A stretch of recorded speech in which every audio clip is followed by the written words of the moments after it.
A word of warning, this podcast explores graphic and disturbing stories and includes some strong language. It therefore may not be suitable for our young listeners or other folks who may find it disturbing.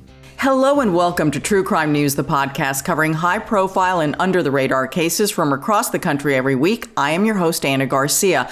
Our case today is an amazing story of survival. Can you imagine being shot 7 times and left for dead by the man you once loved? And the only reason that this woman survived is because of a little bit of karmic justice. One of the bullets meant for her ricocheted and took the man's eye out. He called 911 to save himself, and in doing so, he saved her. This is the story of Tina Davis, a Georgia woman who survived a vicious attack at the hands of her estranged husband, Ronnie Goss. And like so many tragic domestic violence cases, this one too starts with what seemed to be love. Tina says from a young age, she was sweet on Ronnie. So where are you in your life, Tina, when you meet Ronnie? Oh, we met when I was 14 and he was 17. Yeah, so he used to play ball with my brother-in-law.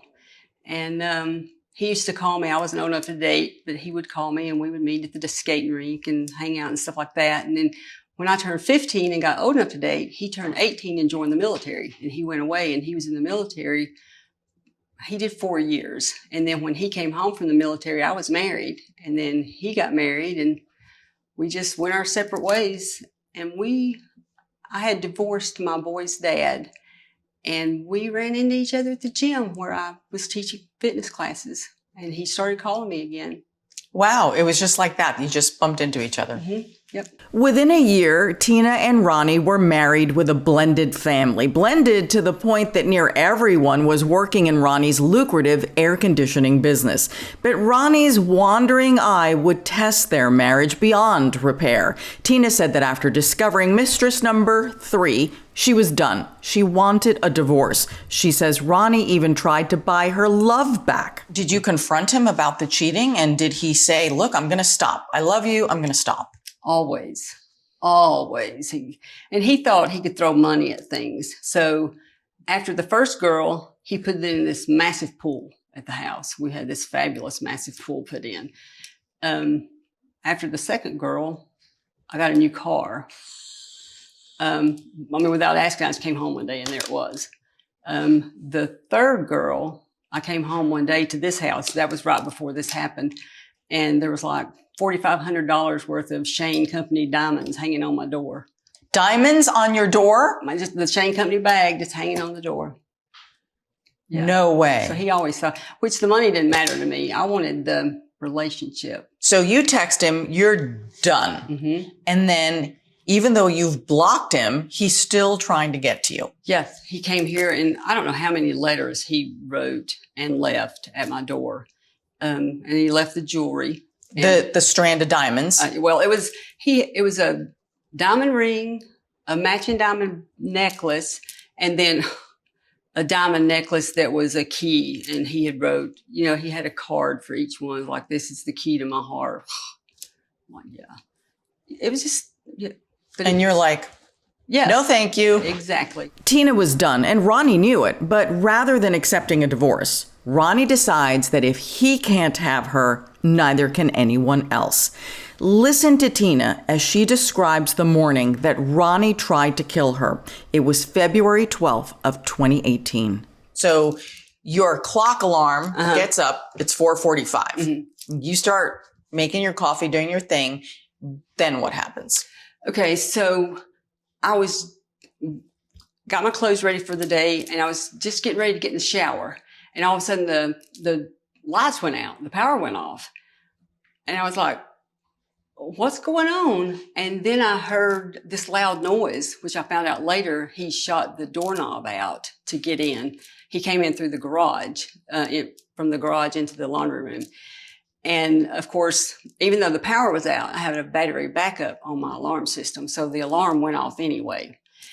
And I heard him coming, and he said, and it's like burned into my brain. He said, "You're such a creature of habit. You didn't even hear me pull in. I've been watching you outside the window. You take out one shirt, put it back, and get out another, which is exactly what I did. And he was saying that as he was coming across to the bathroom. And in my mind, I can remember thinking, great, I'm going to have to deal with him this morning, and he's going to make me late for work. I had no idea what was coming. So he came around the corner into the bathroom, and he said, I told you this couldn't happen. Talking about the divorce, he said, there ain't nobody else going to have you. And he started shooting. Did you think he was really going to shoot you? I really didn't have time to think, because he had no more than got that out of his mouth and he started shooting. I had my phone in my hand because I was getting ready to turn my music on before I got in the shower. So I threw up my left hand like I was going to stop bullets. So one went through my hand, went in and came out on this side. And then one took out this bone in my thumb and hit this knuckle. So now I can't bend this finger anymore. And they took a bone out of my wrist to rebuild my thumb. So, I mean, it's there, but you can see the difference in it. It doesn't open all the way up, and I can't turn doorknobs. I don't have good grip. One was a graze on my arm. It took 10 staples. One went in my shoulder and came out the back of my arm. So I've got a titanium rod in this arm. So at that point, I'd been shot, 5 times, but I went down. And so I was laying face down. And at that point, he came over and he was standing at an angle over me and he fired, and it went in my right hip. And as it went in at an angle, so it hit one half of my L3 and L4 vertebrae and shattered those bones. And it ricocheted up through my torso. It grazed my liver, my kidney, my spleen, my pancreas, and hit 2 ribs. But it didn't pierce anything, and that one is still lodged in my rib cage. But this is one I tell everybody was the hand of God directing it. He came over, he told the police that he realized I still wasn't dead. So he came over to shoot me in the head. And while I was laying face down on the floor, with it being dark and one of the bullets ricocheting and taking out his right eye, he couldn't see really well. So when he went to shoot me in the head, he missed, but it ricocheted off the tile floor and it went in. And I don't know if you can see, there's a jaw right here on my jaw. It went in, grazed the enamel off my bottom cap, hit the top 2 caps, changed trajectory, split the roof of my mouth completely in 2, went through this sinus cavity, shaved this orbital bone, and the bullet was sitting crossways on my cheek under the skin. Didn't break my jaw, didn't hit my tongue, didn't damage my eye. The plastic surgeon went through my bottom eyelid to take the bullet out, and I've got a metal plate in my face and titanium mesh holding my eyeball up. But, I mean, I tell everybody that the hand of God was directing that, because that was a .40 caliber bullet. I mean, that should have, to have not even done any damage on the externally to my face. It's just, and then it didn't damage my eye. So yeah, that's a miracle in itself. Oh, I would say it's a miracle. Yeah. At this point, Tina has been shot 7 times and is dying, but Ronnie has inadvertently shot himself in the eye with a bullet that was meant for Tina. It ricocheted. So Ronnie calmly calls 911 to get help for himself. And on the call, he admits to shooting Tina, tells dispatch where they can find the gun, and get this, he even offers to unlock the front door for the paramedics. It's an insane 911 call. Listen to this. 911, what's your emergency? I have just shot my wife and also shot myself. Where did you shoot her at? Several times. It was with a 9mm. And I shot myself in the head, but it went out my eye. Let me ask you about something. Okay. Is it just karma or just a little bit of justice that Ronnie shot his eye out trying to kill you? Oh, instant karma. Instant karma. And that's just another way, if he had not shot his eye out, would he have not missed my head? I mean, so it's just all a miracle. And you just think back, if he had just signed the divorce papers, he could have went along with his business and his girlfriends, and I could have went along. It was just uncalled for. There's no reason for it. And that's what I ask all the time.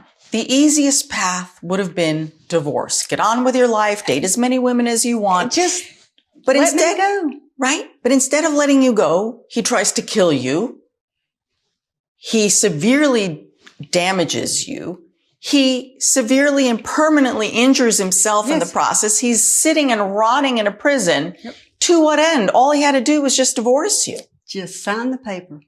At this point, Ronnie is being treated for his eye injury and placed under arrest. But Tina was dying. And there, in the darkness of her bathroom, a shining light would come in the form of paramedic Billy Flugard. Billy walked me through the scene right there inside Tina's bathroom, which has since been remodeled. What was Tina's condition when you got in here? Well, she was critical. Yes, very critical. Like I said, I didn't think she was. Come to find out, once we rolled her, and I realized that she had didn't have much motor function in her legs, that it was a spinal cord injury, just because of the way she was positioned. So I thought she was dead. And then again, we were in this tiny little area. There's no lights on. We're doing this off of hand lights and flashlights held by us and sheriff deputies. And so it was kind of a real quick, had to get and go out of here. And it was difficult. How bad were your injuries? What could you or could you not do? When I first woke up, I couldn't feel or move anything below my waist. So I was basically paralyzed. I didn't know then if it was a complete injury or an incomplete injury, but at that time I couldn't move anything. Tina would need 15 surgeries and a lot of physical therapy. Much of the damage and the pain inflicted by Ronnie is permanent. Tina cannot walk without the use of a walker or crutches, and sometimes that is too much and she needs a wheelchair. So Ronnie's done a lot of bad things to you. A lot. And he tried to kill you. And even though you have survived, thank God you have survived. What would you say is the darkest moment for you? What is the hardest moment for you?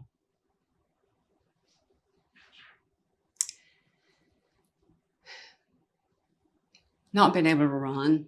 I mean, when I woke up and realized I couldn't move my legs, that was so hard to wrap my mind around, because that was who I was. I was a runner. I was a fitness instructor.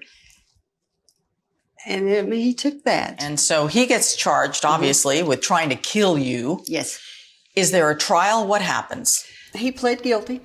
So it actually went before the judge to be sentenced. The judge sentenced him. He got 30 years for attempted murder, 20 years for home invasion, 10 years for attempted arson, 5 years for possession of a firearm during the commission of a felony. So he got a total of 65 years. Do you feel that justice was served here? I would have liked for him to have gotten life without parole. Just period. I don't even have to not have to even worry about him coming up for parole. I wish he wouldn't have that opportunity. When will he be eligible to get out? He has to do a third of the sentence. So he'll be 74 when he gets out, or when he is eligible, but I don't think he'll get out. I mean, I've already talked with the parole board, and I'm keeping in touch with them, because he's reached out to me from prison and he's threatened me. So if he gets out, the first thing he'll do is he'll come after me. I have no doubt. How is he able to threaten you from prison? You're the victim here. He should not be able to call you.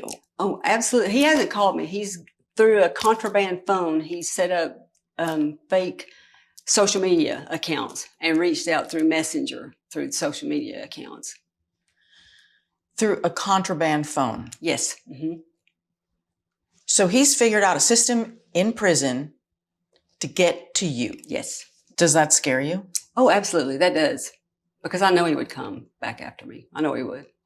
Tina says, despite the repeated threats and the violent assault that happened inside her home, she loves it there. And so she has reclaimed her space. I find you so inspiring. Oh, well, thank you. I just feel like God's given me this platform, and I'm gonna use it, because it's him and him alone that I'm still here. Because there's so many, I mean, who lives through being shot 7 times? Tina can't run anymore, but in her honor, her niece has organized a yearly race called Tina's cat run. Tina has survived the ultimate challenge. She is alive. She credits the paramedics, the doctors, the nurses, and her wonderful sons, her 2 sons. If you want to hear more about this case, and especially if you want to hear from her sons, we are linking to a story that I filed for True Crime News TV. Thank you, Tina, for inviting me into your home and for sharing this story with me. That is it for today's episode of True Crime News, the podcast. I'm your host, Ana Garcia. You can find this and all our episodes wherever you get your podcasts. Subscribe to our YouTube page and to our newsletter, and find us on social media at My True Crime News. You can find me at Anna G News. So until next time, bye everyone.